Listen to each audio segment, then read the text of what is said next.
هو الله الذي لا إله إلا هو عالم الغيب والشهادة هو الرحمن الرحيم.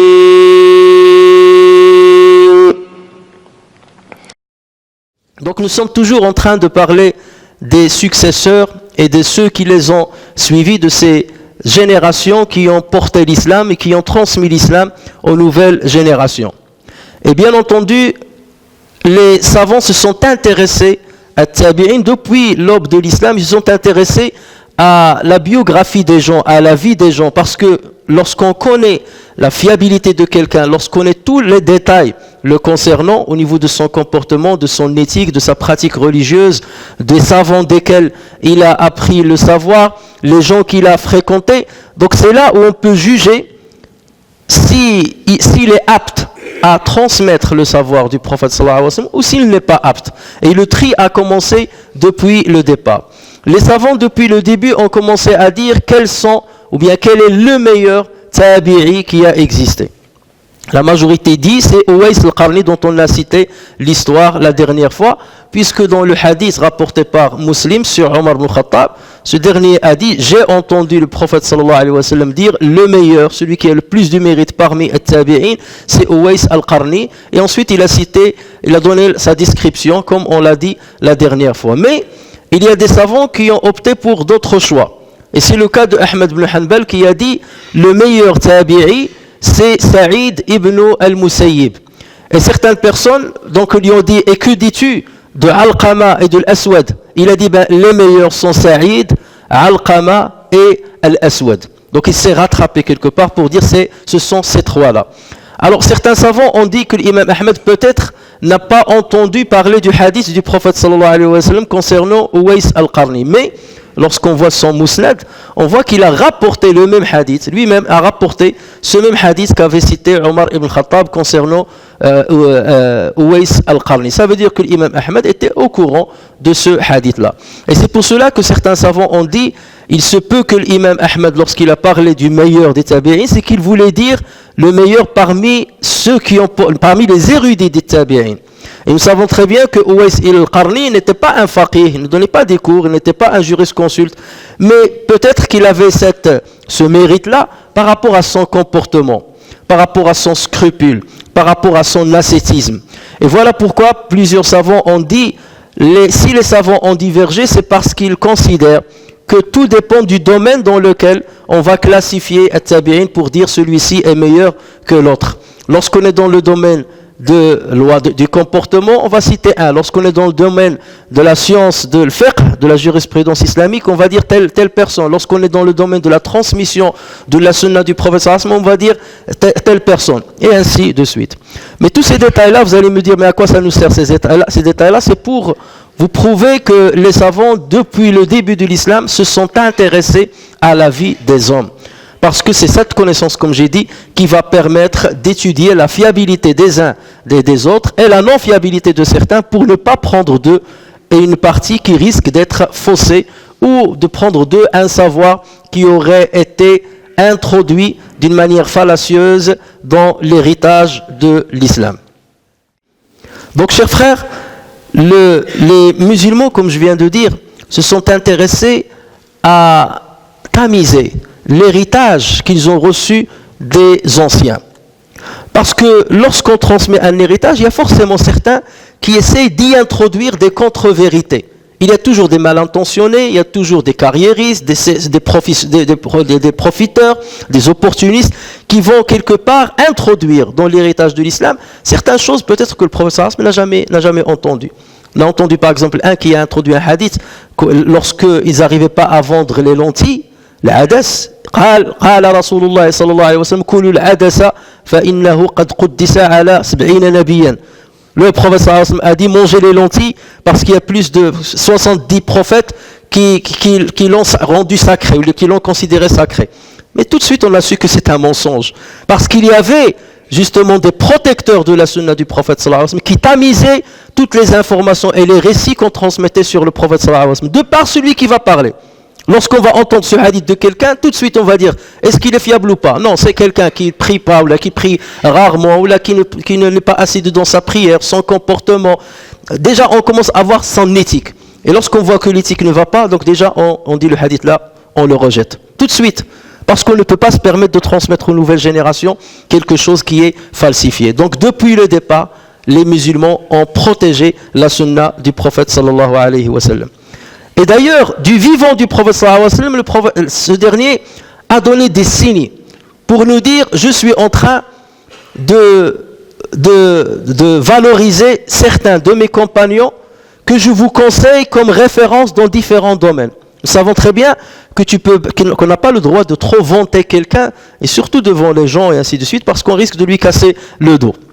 Mais le prophète sallallahu alayhi wa sallam n'a pas omis de vanter le mérite de certains compagnons. Et il voulait par cela montrer à la communauté musulmane quelques références pour leur dire, vous pouvez vous référer à ces gens-là dans différents domaines, et ils sont les meilleurs parmi mes compagnons dans ces domaines-là. Ainsi, on voit le prophète sallallahu alayhi wa sallam dans un hadith rapporté par l'imam Ahmed, par Tirmidhi, par Nasa'i, par Ibn Majah sur Anas ibn Malik. Le prophète sallallahu alayhi wa sallam disait, Arhamu ummati bi ummati Abu Bakr. L'homme le plus clément de ma communauté, sur ma communauté, ou bien à l'endroit de ma communauté, c'est Abu Bakr. Et le plus ferme dans ma communauté, c'est Omar ibn al-Khattab.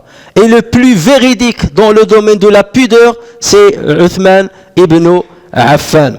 Et le plus savant dans le domaine du halal et de haram, c'est Mu'adh ibn Jabal. Et le meilleur dans le Coran, c'est Ubay ibn Ka'b. Et le plus connaisseur des droits de la succession, c'est Zayd ibn Thabit. Et à chaque communauté, il y a un amin, quelqu'un de doué de confiance. Et le amin de ma communauté, c'est Abu Ubaida ibn al-Jarrah. En disant cela, le prophète sallallahu alayhi wa sallam déjà, il savait que ces gens-là ne vont pas s'enorgueillir de ce témoignage. Mais le prophète sallallahu alayhi wa sallam voulait donner ce témoignage pour que toute la communauté sache que le savoir islamique, tous les domaines de la religion, vont être transmis par ces références qu'il a citées. Et nous avons vu le prophète sallallahu alayhi wa sallam envoyer Mu'adh ibn Jabal à Yémen. Il était son émissaire à Yémen. Nous l'avons vu envoyer Ali ibn Abi Talib. Et nous l'avons vu faire des invocations pour Abdullah ibn Abbas, pour qu'il soit le meilleur au niveau du droit islamique. Tout cela, c'est parce qu'ils savaient que ce sont ces gens-là qui vont transmettre son savoir. Et pour que nous, les générations qui sont venues maintenant et celles qui vont venir après nous, savent que depuis l'époque du prophète sallallahu alayhi wa sallam, son héritage et l'héritage islamique a été protégé par des gens fiables. Comme vous le savez, chers frères et sœurs, les compagnons du prophète sallallahu alayhi wa sallam se sont dispersés dans les différentes contrées de la région. Les conquêtes musulmanes étaient larges et plusieurs compagnons se sont installés dans certaines contrées. Et à partir de là, ils ont commencé à transmettre l'héritage prophétique à des élèves. Et les mêmes élèves l'ont transmis à d'autres, et ainsi de suite. La chaîne de transmission ne s'est jamais coupée. L'islam a été protégé depuis le départ. C'est pas comme dans d'autres religions. On dit, tel évangile selon un tel, il est venu 100 ans après la mort de Jésus, là 200 ans après la mort de Jésus. Non. Chez les musulmans, parce qu'ils savaient qu'il ne fallait pas tomber dans ce piège-là, et dans ces travers-là dans lesquels d'autres religions sont tombées, ils ont dit, nous devons protéger la religion musulmane à travers la connaissance parfaite des transmetteurs de la tradition prophétique. Et c'est ainsi que 3 grandes écoles ont émergé. L'école de Médine, l'école de la Mecque et l'école de Koufa. Pourquoi? Parce que dans ces 3 contrées se sont installés des grands compagnons qui avaient pris le savoir du prophète sallallahu alayhi wa sallam et ils l'ont transmis. Ainsi, à Médine, le plus connu, le plus célèbre parmi les compagnons au niveau de la transmission du savoir, c'est Zayd ibn Thabit radiyallahu anhu. Et de Zayd ibn Thabit ont appris un groupe de tabi'in, un groupe de savants qui ont émergé. Et les plus connus sont 10. Et parmi ces 10-là, on choisit encore 7 qu'on dit ce sont les plus érudits. Mais ces 10-là sont Saïd ibn al-Musayyib, Abu Salama ibn Abd al-Rahman, Ubaydullah ibn Abdillah ibn Utba ibn Mas'ud, Urwa ibn Zubayr, Abu Bakr ibn Abd al-Rahman, Kharija ibn Zayd ibn Thabit, Sulayman ibn Yasar, Aban ibn Uthman ibn Affan, Qasim ibn Muhammad, Qabisa ibn Dhu'ayb. Et parmi eux, plusieurs sont des fils de compagnons, des enfants de compagnons. Ils ont pris le savoir de leur propre père qui était proche du prophète sallallahu alayhi wa sallam. Donc vous voyez qu'il n'y a que les meilleurs. Dans l'école de ceux-ci, de ces savants-là, de ces 10 de Médine dont j'ai parlé, ceux qui ont pris de plusieurs savants, parmi lesquels l'imam Zuhri. Et l'imam Zuhri n'est autre qu'un des plus grands maîtres de l'imam Malik, rahimahullah. Autrement dit, l'imam Malik est l'héritier du savoir et de la connaissance et de l'érudition de Zayd ibn Thabit. Ensuite, il y a l'école de Al-Kufa qui a été connue par le savoir de Abdullah ibn Mas'ud, le grand compagnon du prophète sallallahu alayhi wa sallam. Et parmi Tabi'in qui étaient ses élèves, on peut citer Alqama ibn Qais, Al-Aswad ibn Yazid, Masruq ibn al-Ajda', Al-Qadi Shuraih, c'est un grand juge, et ses histoires et sa manière de juger sont très célèbres dans l'héritage de l'islam. Amr ibn Shurahbil al-Hamadani, et de ceux-ci, d'autres personnes ont pris le savoir, tels que Mansour ibn al-Mu'tamir, Ibrahim al-Nakha'i, et de ces derniers-là a appris l'imam Abu Hanifa. Donc on peut dire que l'imam Abu Hanifa est l'héritier de Abdullah ibn Mas'ud, du fiqh de Abdullah ibn Mas'ud, et c'est comme ça qu'il a divisé ce savoir. Quant à la Mecque, celui qui était le plus connu parmi les compagnons au niveau de la connaissance, c'est Abdullah ibn Abbas. Et il a transmis son savoir à plusieurs élèves tels que Ikrima, Ata, Tawus, Saïd ibn Jubayr rahimahumullah. Et ces deux qu'ont appris d'autres savants comme Amr ibn Dinar, ibn Jurayj, Abdullah ibn Dinar. Et de ces derniers-là, l'imam Malik aussi a appris. Donc, nous sommes en train de dire que lorsqu'on parle des 4 écoles jurisprudentielles, et il n'y en avait pas que 4, et il y en avait plus d'une dizaine, 17 à peu près, 17 écoles juridiques.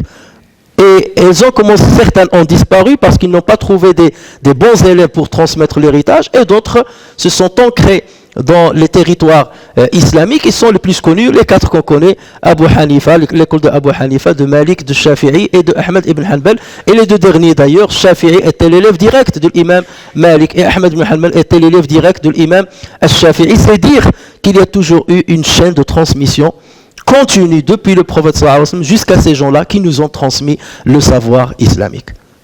Donc, est-ce qu'on peut après cela douter de l'héritage ou des transmetteurs de cet héritage? Pas du tout. Donc ce n'est pas aujourd'hui que sur des réseaux sociaux, on va diffuser des vidéos par ceux qui se considèrent comme des spécialistes. Je suis islamologue, j'ai fait 4 ans dans la faculté d'Intel et ainsi de suite, et j'ai le droit de venir parler de l'héritage islamique ou semer le doute chez les musulmans de comment cet héritage a été transmis. Ce sont des gens qui passaient leur vie à apprendre. À peine tu as 4 ans, on te donne une attestation, ça y est, tu es un savant. Combien? 10 sur 20, 11 sur 20, tu es passé par une moyenne de 10 sur 20, 14 sur 20, voilà, on passe. Mais toi tu as 14 sur 20, et que dire de celui qui a 20 sur 20? Et c'est pour cela, chez les savants, dans notre histoire, il n'y avait pas cette question de notes. À partir de 10, tu passes. Non, c'est à partir de 20 que tu passes.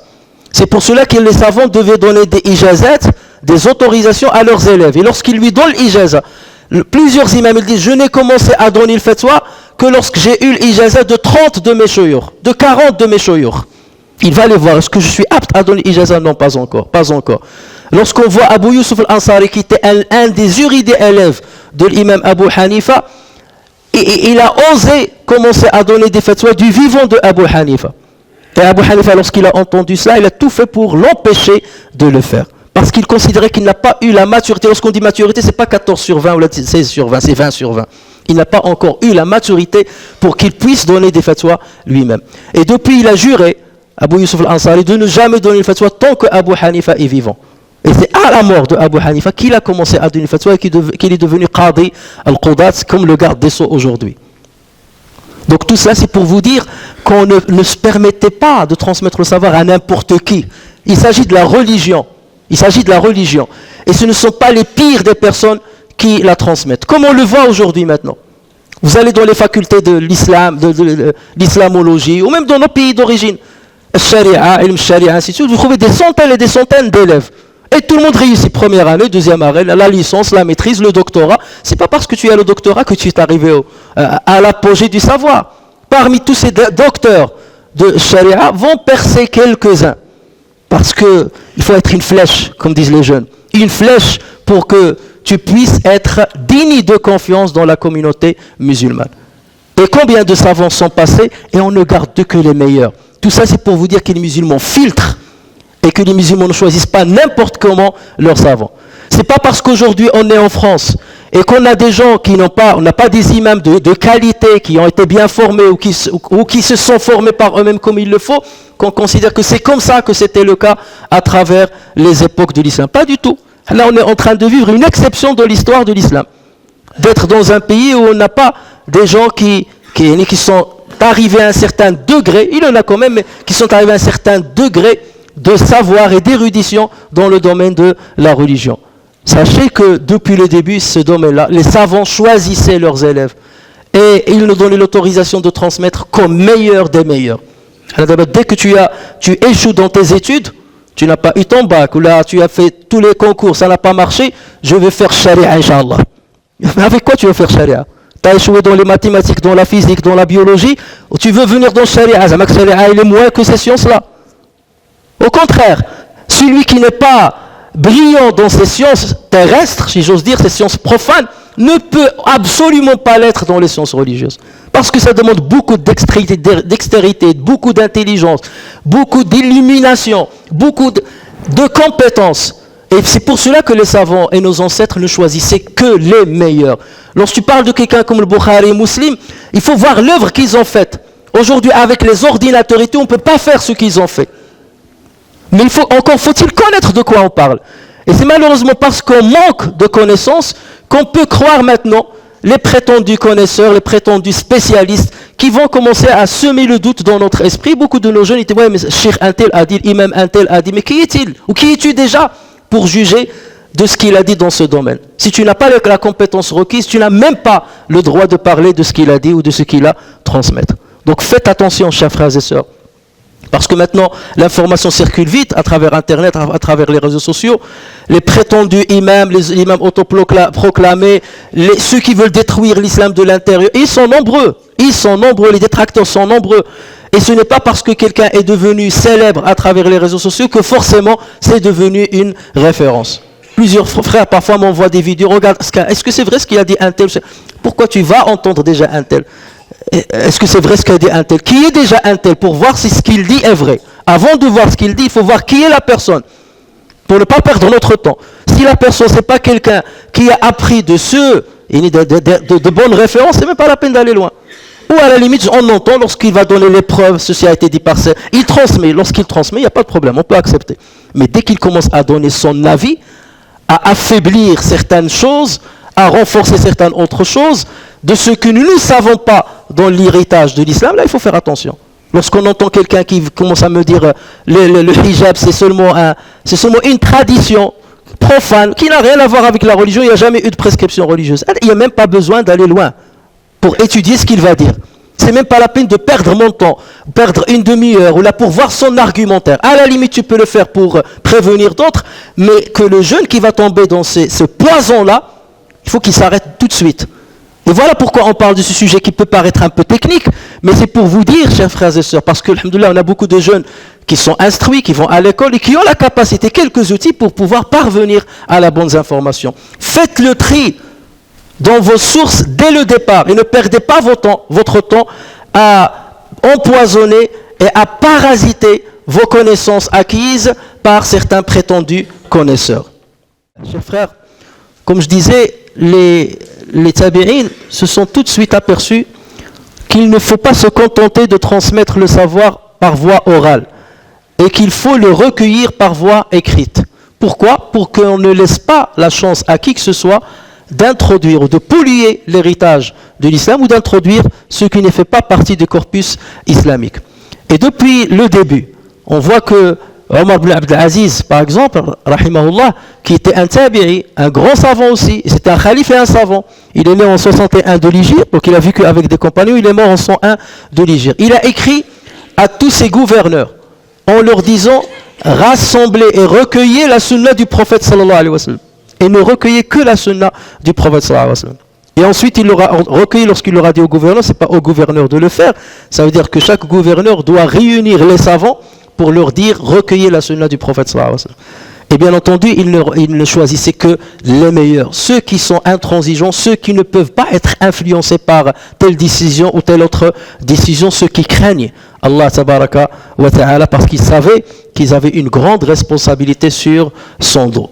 Et donc c'est ainsi que les savants ont commencé à recueillir les hadiths du prophète sallallahu alayhi wa sallam. Imam Zuhri lui-même, il disait Omar ibn Abd al-Aziz nous a ordonné de rassembler ou bien de recueillir as-sunan et nous l'avons écrit diftaran diftara, cahier par cahier, livre par livre, parchemin par parchemin, et ensuite il l'a envoyé à toutes les contrées où il avait du pouvoir.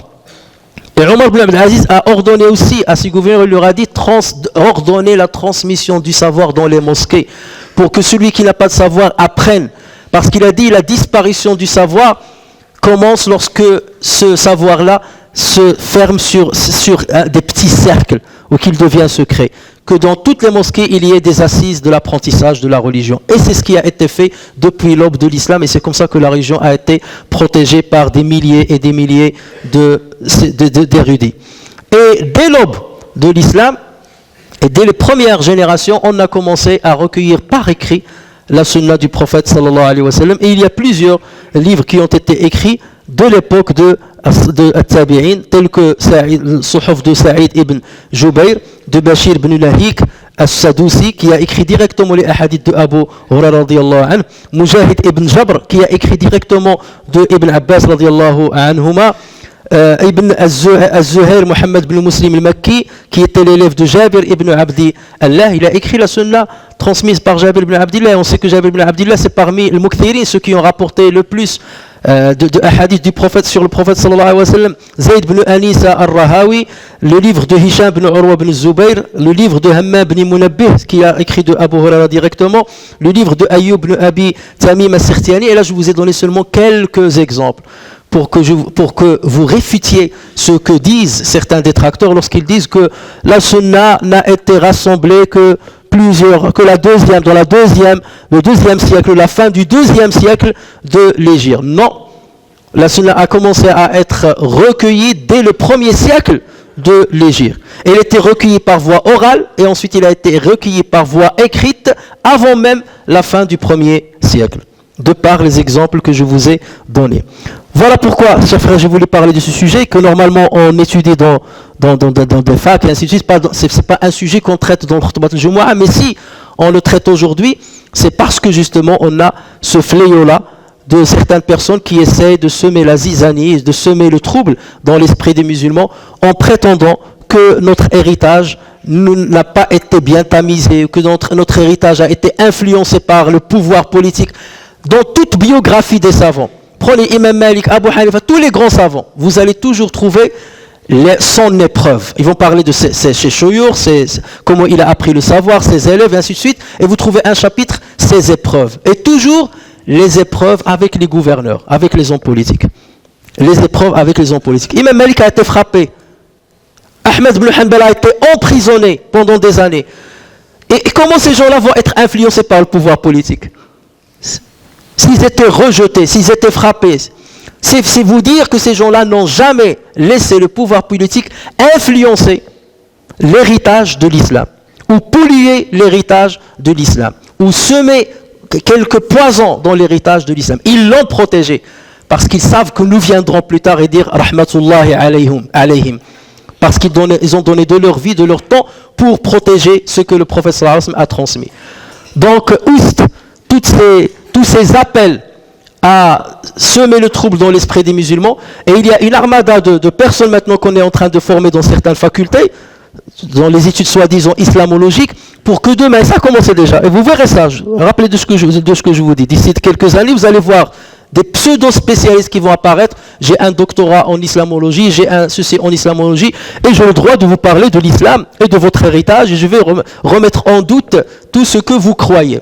Donc faisons très attention et immunisons nos enfants dès le jeune âge par l'acquisition du vrai savoir, du savoir shara'i pour protéger, et malheureusement, même certains de notre communauté, parfois d'une manière préméditée, parfois par ignorance, parfois par intérêt personnel, ils cèdent sur certaines choses et ils commencent à remettre en cause certaines vérités bien établies dans l'histoire de l'islam. Mais les musulmans sont là, alhamdulillah, pour tamiser encore cet héritage, et même le commun des musulmans est capable de distinguer le vrai du faux, de savoir de qui on peut prendre et de qui il faut surtout pas prendre pour ne pas tomber dans la dérive et dans la débauche.